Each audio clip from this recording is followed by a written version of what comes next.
ငယ်စဉ်ကလေးကမာနကြီးပြီးထိမနိုင်သိမ်းမရဖြစ်နေတဲ့ဒီကောင်လေးဟာသူ့မိကိုဒေါသထွက်အောင်ဆိုပြီးအမိုက်ပုံးတဲ့အထိဆင်းပြီးပလင်းခွန်ကောက်ပြလိုက်တဲ့တားဖြစ်သူရဲ့လုပ်ရက်တွေကြောင့်တထေးမကြီးဟာခေါင်းခဲနေရတဲ့အချိန်မှာပဲထူးဆန်းတဲ့မိန်းကလေးတစ်ယောက်နဲ့ဆုံတွေ့ခဲ့ရတယ်။မိန်းကလေးဟာကောင်လေးလက်ထဲကပလင်းခွန်ကိုယူပြီးထွက်ပြေးနေတဲ့တကိုးကိုပြစ်ပေါက်လိုက်တယ်။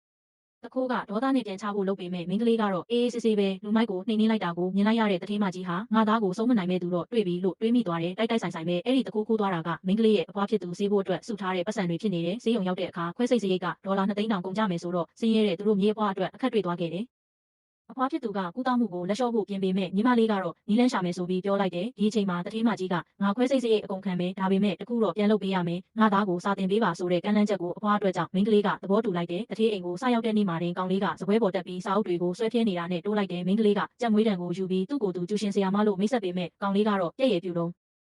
နောက်ဆုံးစိတ်မရှိတော့တဲ့မိန်းကလေးကလက်တွေ့ပညာပေးလိုက်တော့မှကောင်လေးလည်းကြောက်လန့်တကြားနဲ့စာကြိုးစားပါမယ်လို့သတိပေးလိုက်ရတယ်။နောက်တစ်နေ့မှာတော့ကောင်လေးကတကားဝမှာထောင်ချောက်တွေဆင်ထားလို့မိန်းကလေးကြောက်ပြီးလဲကျသွားတဲ့ကောင်လေးကရေမောနေပေမဲ့မိန်းကလေးကတော့တခါတည်းဆုံးမလိုက်တာကြောင့်တတိမကြီးလာကြည့်တဲ့အချိန်မှာတော့ကောင်လေးဟာလိမ့်လိမ့်မာမာနဲ့စာကြည့်စပွဲမှာထိုင်နေခဲ့တယ်။ညဘက်ကြီးစာတူတူလုံရင်ကောင်လေးနိုင်လာတဲ့အခါမှာတော့မိန်းကလေးကအဝတ်လန်းနဲ့ကလေးနှစ်ခုကိုကောင်လေးရဲ့နေရွက်မှာညှက်ပေးလိုက်တယ်။နေရွက်ကနားရဲစာမလုပ်ချင်ဘူးလို့ကောင်လေးကညှင်းညူတော့မိန်းကလေးကသူ့နားရွက်မှာပါကလေးပြန်ညှက်ပြီးနေနဲ့အတူငါလည်းနာကျင်မှုကိုဝေမျှခံစားပေးမယ်။အခုရောစာလုပ်လို့ရပြီလားလို့မေးလိုက်တယ်။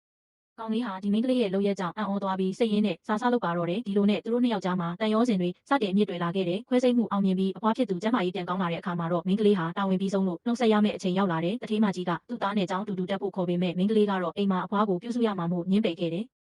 အမြဲတမ်းစိုးသွမ်းခဲ့တဲ့ကောင်လေးဟာပထမဆုံးအကြိမ်ဖြစ်မျက်ရည်တွေနဲ့အတူမိန်းကလေးထွက်ခွာသွားတာကိုကြည့်ရင်တနေ့မှာတော့သူမကိုပြန်တွေ့အောင်ရှာမယ်လို့ကတိပေးလိုက်တယ်